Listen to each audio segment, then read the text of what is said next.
The Joan Hamburg Show continues. Filling in for Joan, here's Steve Adubato on 710 WOR.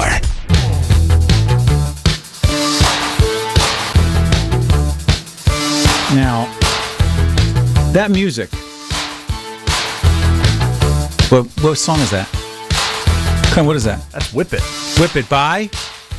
Devo. Boy, they had the costumes that they wore. They had the cones on their head. That's 80s music, boy. Sorry for the non sequitur, folks. We're talking about Devo, and we're also shifting gears. Segue talking about Syria and what we do there. The telephone number is 800-321-8828. 800-321-8828. Steve Adubato here. We'll be talking with United States Representative Peter King, who is serving his 11th term in the United States Congress. Congressman King is a member of the Homeland Security Committee, chairman of the Subcommittee on Counterterrorism and Intelligence, and one of the most respected members in the Congress. And we are honored to have Congressman King on the line. Peter, good to talk to you. Steve Adubato here. Yes, Steve, good talking to you. How you been? Good. But you're the ones who are dealing with the difficult situation. Congressman, for our audience, lay out for them what you believe the most important issues and questions are as you and your colleagues prepare to cast this vote. On Syria, this is not, there's no easy decision here. I've decided that we have to take action against Syria because the use of chemical weapons, to me, that is, to use an old expression, it's letting the genie out of the bottle. If action isn't taken there, these could be used again, and we can talk about thousands and thousands of people being killed, and we can go on and escalate from there. Even more than that, though, is that this will embolden not just Syria, but also Iran, and make them the dominant players in that region of the world, which that endangers our national security as far as Jordan, as far as Israel, even as far as oil supplies. And also, we've drawn red lines with Iran on nuclear weapons. If we don't enforce this red line against Syria, it just is going to encourage Iran to go ahead with its nuclear production. So I do support military action to degrade Syria's military assets and to go after their chemical weapons facilities and their command and control centers. Having said that, and the rebels, there are a significant number among the rebels who are al-Qaeda supporters and who are very dangerous also. So we have to manage this, and it's going to take a full-court press in a way to degrade the Syrian military, hopefully bring about negotiations, and then because we would then be involved at the negotiating table to try to isolate the al-Qaeda supporters and bring about a more neutral-type government in Syria. Now, it's not going to be easy, and it doesn't guarantee success, but I think to do nothing does guarantee very bad consequences in the future. You're listening to Congressman Peter King, as I said, one of the most respected members of Congress on these and other important international matters. Congressman, last night I had the opportunity to sit down for a future PBS interview. I work on the television side on PBS. I sat down with Cory Booker, who, as you know, is running for the United States Senate in New Jersey. I also sat down with his Republican opponent, Steve Lonegan. Both of them happen to have real concerns about this movement in Syria, and Lonegan clearly has said that he thinks it's the wrong thing to do. Booker said that he's leaning toward being against any movement, even though he hasn't officially or formally stated that. He says he has grave concerns. And I said, what about if President Obama pressed you on this? And Obama's a big supporter of Booker's, endorsed him, et cetera, et cetera. And he said, even if the president asked me, it doesn't matter. I have serious concerns about this. And my sense is if he were in the United States Senate, he, unlike his potential future colleague, Bob Menendez, who chairs the Senate Foreign Relations Committee, who led this effort, would vote against it. A lot of Democrats are against this, are they not, Congressman? Yeah, they are. A lot of Democrats are opposed to it, as are Republicans. This is not an easy sell. Is this partisan? Let me ask you this. This is really where I'm going. Sure. Do you believe, Congressman, that the D or the R after anyone's name on this particular issue matters at all? It shouldn't, but I think you're going to find, listen, Cory Booker, I don't know him that well, but I've met him, and from what I know of him, he's a very honest guy. And so if he's legitimately opposed to it, I believe him on that, and I can understand that. However, I think you are going to find, and I'll talk about my Republican friends, who really have an in for President Obama or they're isolationists, and they are just going to vote no on either party or ideological reasons without really thinking it through. And you will have some Democrats who are just knee-jerk anti-war Democrats. This almost goes back to the 1960s. So there are people who are not giving it full thought. And believe me, I can understand somebody thinking it through and saying this is not the right thing to do. But also from just knowing some of the people in Washington, in Congress, a lot of them do it right now, a knee-jerk reaction. Also, I have to say, a number of them that I've spoken to are really reacting to the phone calls and emails they're getting in their office. Should they? I'm not saying, to an extent, you should factor it in, but also keep in mind that on an issue like this, very few people are going to call you up and say, we want to attack Syria. Right. It's a negative vote. So it's really, I remember back in, I've been around long enough now, in 1995 when President Clinton went into Bosnia. I supported him. I was one of only about 5 or 6 Republicans that did. But at the time, I would say my cause went 100-1 against it. It's hard up front for people to say, take the time to go out and make a call or do an email and say, we think you should go into Syria. It's a lot easier for people who are opposed to it to call up. So, yeah, you factor it in. But, again, we're in the Congress. We have access to the information. We owe the people more than just to respond to an applause meter. We're talking to Congressman Peter King, and after we let the congressman go, we're looking forward to your feedback. The telephone number is 800-321-8828. 800-321-8828. Congressman King has hosted here at WOR many times, and he loves this audience, knows this audience, and knows how smart they are and how engaged they are in important matters, particularly matters of war and peace. Congressman, let me follow up with this one. Sure. There's a lot of talk about this proposal by the president and communicated by Secretary of State John Kerry that this is a limited military airstrike. How the heck do we, and Steve Lonegan, the Republican candidate for the United States Senate, said, who are we kidding? It's an act of war. How do we limit? Say, in fact, you and your colleagues go along with this, or you don't, and the president says, fine, I'm doing it anyway. Right. How do you limit it, either way, with or without Congress's support? How do you limit it to simply an airstrike, a limited strategic airstrike, and not, quote-unquote, boots on the ground? You really can't. You can't guarantee it. You can certainly coordinate your policy in a way that it limits the opportunity for things to go wrong. But no, you can't. Once the first shot is fired, it's that thing, every battle plan goes out the window once the first shot is fired. Just like, not to make the analogy, but in a sporting event, you can have the best laid plans out there. As soon as one play goes wrong, then the whole game changes. And that's, I am not going into this with any idealistic dreams here. I'm assuming that when you go into any war, there's going to be mistakes, it's going to go bad. And so you have to assume that. Hopefully it won't, but you have to assume that it will. So I can't guarantee that it's not going to go beyond that. I don't think it will. I think that we can confine it to Tomahawk missiles, cruise missiles, that type thing. But no, and I think people too casually, and I'm supporting it, but you're not going to find me casually saying there's not going to be any boots on the ground. I mean, suppose we do have to send people in for whatever reason, such as special operations forces or even intelligence assets on the ground, and then we have to rescue them. So, I mean, it's I can see saying that it's not our intention to have boots on the ground, but there's no way you can guarantee that. I think we hurt ourselves when we make these type predictions. I think it's wrong to predict, but I can't guarantee you this whole plan is going to work. All I'm saying is I'm convinced that it'll go. That will go bad if we do nothing, and there's a better chance for it to go right if we do take action. As we let Congressman Peter King go, I want to be clear, this vote will be taken in the next couple of weeks. Congressman, you are prepared to vote yes on the president's proposal? Right now, I fully intend to vote yes, yeah. Congressman not Peter... Not easy, but I'm going to vote yes, yeah. I'm sorry for interrupting. Say that again, Congressman. No, I'm saying it's not an easy vote, and I can respect the vote no, but I definitely intend to vote yes. Congressman Peter King, the member of the Homeland Security Committee, chairman of the Subcommittee on Counterterrorism and Intelligence, thank you so much for taking the time to be with us at important business in Washington. Thank you, Congressman. Thank you very much. Thanks. That is the question, a question of war and peace. Steve Lonegan, the Republican candidate for U.S. Senate in New Jersey, told me in this public television interview I did with him, he said, who are we kidding? Who are we kidding that we're trying to...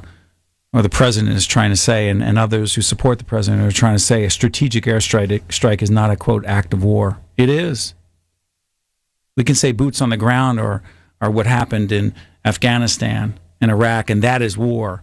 And he said, no. Lonegan said, it's war. And let's not kid ourselves and get into a game of semantics. Well, whatever you call it, Something is going to happen in Syria, and the United States is either going to be alone or going to have other international partners. Our friends in England have said no. They said no. They're not going to be with us. So, the folks in Russia, they're laughing at us. President doesn't have the greatest relationship with the leader over there, as we know.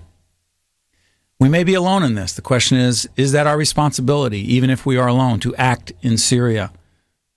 Chemical weapons allegedly have been used by Assad, the leader there. 400 children, 1,500 people killed. That's the question. The telephone number is 800-321-8828. 800-321-8828. Steve Adubato here for Joan. We'll be taking calls right after this. It's the Joan Hamburg Show on WOR. Sitting in for Joan today, Steve Adubato. How you doing, everyone? It is 12:50. We've got about an hour and 10 minutes left. It has been a great show. I want to thank Congressman Peter King for joining us. Thank everyone for calling in. The lines are absolutely jammed. People want to talk about Syria. By the way, so we can continue the conversation off the air, Natalie, is it okay if I give my Facebook page? Folks, take this down because I can't believe how many people logged on to my Facebook page because we told them we were going to do the WOR show today, do Joan's show, and so many people logged on to let them know let us know they love the show and express their point of view. I want to have this Syria conversation go on. It's facebook.com/Steve Adubato. That's Adubato, PhD. Facebook.com/Steve Adubato, PhD. Log on to my Facebook page. You'll see big WOR right there, right on the homepage.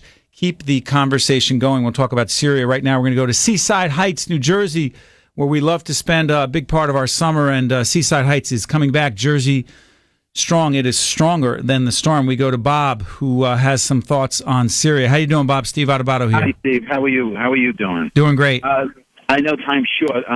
Obama has nobody to back him. No one wants to get involved.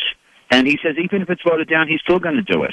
Well, hold on. You just heard. Sorry for interrupting. You said no one backs him. Congressman Peter King, who's a Republican, who's a very respected member of Congress, said he's with him, even though he has doubts. He's with him. I'm talking about countries. Nobody wants to get involved. We're going to go it alone, just like everything else. Does it make it wrong? Yeah. Why should we be doing that? Why not get our own supplies and get our own oil and open up fracking and offshore drilling and everything else? And not rely on those people. Those people don't care about us. They're animals. Does it? Those children are innocent. Those 400-plus children did nothing to deserve this. And so was the embassy, and so was everything else around the world that we were involved in, and nothing was done about all those people and Border Patrol and everything else. You raise good points, Bob. Hey, Bob, thank you very much for getting right to it. Let's go to Edison, New Jersey. We're going over to, let's go to Queens after this. Let's go to Paul. Hey, Paul, how you doing? No, I'm very good. How are you today? I'm doing great. I'm in for Joan, so that's great. Yeah, I had an opportunity to listen to Congressman King, and I just don't understand it. As a country, we have to mature and have to have better strategies than running in and bombing people. The Syrians, the Iraqis, the Afghanistans will hate us for decades to come. Don't they already? And absolutely. And we're going to give them all the more reason to do it even more. So my feeling is we have a new generation coming up, a new generation politician. Peter King is old generation, McCain, the whole group of them. I have not seen, they have 1 million cell phones in Syria, over 1 million cell phones. And we never got a picture other than what they provided us, the government. So hold on, I want to be clear here. Paul, you do not believe that the Assad regime in Syria is responsible for these chemical weapons used on these people? You don't believe it? A Syrian citizen who basically is doesn't have an interest in this war. You don't believe it? Give me a cell phone, a smartphone, a picture. I got it. Give me something. Paul, you want more evidence, don't you? Don't stage something and then send it over to us and say, we have to believe this. This is the truth. We've been down that route already. Got it. Didn't President Bush tell us there's a war? Weapons of mass destruction then does not mean it's the same situation now, Paul. Listen, I'm not arguing that this is right and we should do it. All I'm saying is the fact that that was the situation then and there were not, in fact, weapons of mass destruction does not mean that the Assad regime has not used chemical weapons against 1,500 plus of their own people, including 400 children. One has nothing to do with the other. Walk over there and talk to the kids that were lost over there. Okay. Because of no reason. All right. We shouldn't have been Paul, there. We listen. shouldn't have been in Afghanistan. Appreciate you calling the show. Please stay on. Stay with us, Paul, because this conversation is going to continue. Let's go over to Queens. Hey, Tony, how you doing? Steve Adubato in for Joan. Hi, Steve.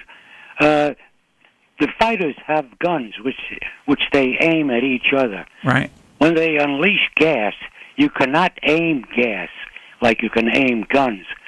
Therefore, it's indiscriminate killing of people, and therefore it's evil. Wow. Gas has no conscience. Should we go in? Yes. Should we? We should bomb. We should destroy their airfields. That's what we should do. Right.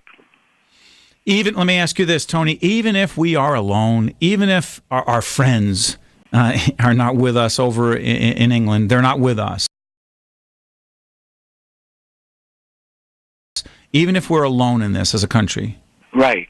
Okay. In spite of everything you just heard from our friend down in, where was it? On Seaside. Well, everyone's been calling up and saying they're against it. In spite of everyone who's calling up and saying they're against it, Tony, you still think it's the right thing to do? Yeah, when you cannot aim gas. You know when you unleash it, it's going to kill innocent people. Did you serve in the military? Yes. Somehow during the Korean thing. Yeah, like my dad. Somehow you just listening to you, somehow you sound like you know a little bit about warfare. Yes. Hey, Tony, thank you for calling. We appreciate it. Make sure you stay on board to listen to Joan when she comes back, okay? Thank you. You're a pleasure to hear. Well, you're very kind to say that. Let's go over to Lyndhurst, New Jersey, the home of the great Lyndhurst Diner. This is Marianne. How you doing, Marianne? Steve Adubato here. I don't think we should go in there. It's none of our business. We should take care of all the problems we have at home. They don't have money for the people at home, but they have money to spend on warfare for other people. They don't care about us anyway. Who's so no matter they? What happens, Marianne, the Syrians, the people? Do you separate the administration, the quote-unquote, the Assad administration was going on for years because there was a father before him, there are children, his children, that family, that regime, do you separate them from the people of Syria, the children of Syria? Maybe the people of Syria would like help, but the people who are fighting the rebels, plus Assad's people, they're two of the same kind. So no matter who we help, you're still helping the wrong people. So why don't we just stay out of it? Take care of Obama should take care of his own people in the United States, create jobs, and the only reason he's going to Congress is so that whatever happens he has somebody to blame. As usual, for 5 years he's been blaming. So he should do it. And if he didn't do this, could he be blamed for just going out on his own and not getting support of Congress? Either way, he's going to blame Congress. Either way, he goes or he doesn't go. So I just feel stay home and keep some more of our soldiers safe. I hear you, Marion. By the way, the buck stops with the president. Even if Congress supports him, the buck stops with this president. He's the one who brought this forward. He's the one who proposed it to Congress. So even if Congress supports him, someone may argue that he's looking to shift responsibility or blame, but he, as the commander-in-chief, in my opinion, no matter how it goes, he's responsible. Can we take one more quickie? Because Helen's been wanting to say this from Englishtown. They still have, I think they have a flea market down there, a big flea market. They still have that, Helen? Yes, they do. I have two issues. I really wish I had more time. First, I'm going to respond to the Congressman. The Congressman, I love King. him. He's great. Okay? Reagan, they should do what Reagan did to Libya, okay? Bomb his Assad's palace. Maybe he'll get the message then that he can't take on America. That's number one. If they're going to go in there, that's what they should do. Hit the head of the snake, not behind the snake. Next Second, point. Go ahead. I really called about Anthony Weiner. He goes into an Orthodox Jewish community right before the High Holy Days. Okay, number one, nobody is going to like his moral standing in the community, and his wife was only called an Arab. She wasn't insulted beyond that. The only problem here is he goes into an area where his wife's family has attachments to the Muslim Brotherhood, who has the destruction of Israel as their main goal, and he expects but that's not his wife. He expects an applause in the Orthodox Jewish community. Well, she was said was she was an Arab, if that's an insult to him, that he had to come off and be responsive the way he was, the man really has more than problems than we think, because you don't do that in an Orthodox Jewish community. Hey, Helen, I want to thank you. It was worth waiting for, Helen. Thanks so much. Steve Adubato will be back right after this. Great show.